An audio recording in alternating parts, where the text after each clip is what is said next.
Alam mo ba na minsan, hindi ka kulang sa talent o sipag, kulang ka lang sa focus. Today, pag-uusapan natin ang Law 23. Concentrate your forces. Mula sa The 48 Laws of Power ni Robert Greene. Isa to sa pinaka-underestimated pero powerful na batas ng tagumpay. Quotable lesson. Kung gusto mong manalo sa gera ng buhay, tigilan mo na ang pagsasayang ng energy. Ang sabi ni Robert Greene, conserve your forces and energies by keeping them concentrated at their strongest point. Hindi mo kailangang gawin lahat. Piliin mo lang ang pinakamatinding sandata mo and go all in. Mga paalala. Una, huwag kang maging jack of all trades, master of none. Hindi ibig sabihin na marunong ka sa lahat panalo ka.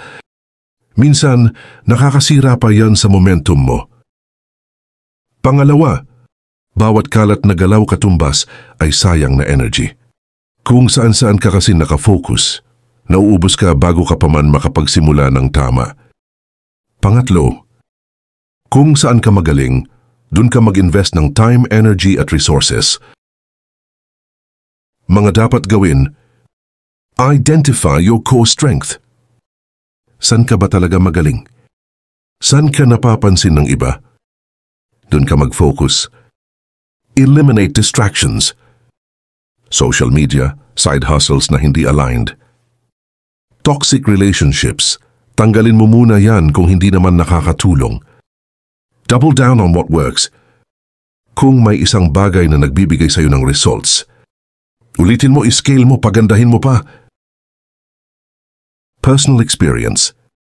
Kwento ni Jeric, isang dating freelance graphic designer.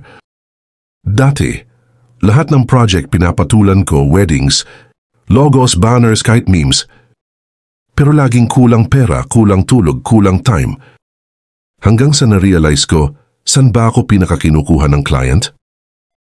Logo branding. Doon ako nag-concentrate. Tinanggihan ko na ibang gig, pero dahil doon, naging mas solid ang portfolio ko, mas mataas ang rate ko, at mas magaan na buhay ko. Energy, like money, is a limited resource.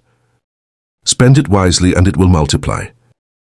Kung may natutunan ka sa video na to, like, share, at subscribe para sa mas marami pang power lessons sa life at business. Comment mo rin sa baba. Ano ang core strength mo na dapat mong i-concentrate today? Huwag mong sayangin ang lakas mo. Concentrate your forces. Till next video. Keep growing, keep grinding,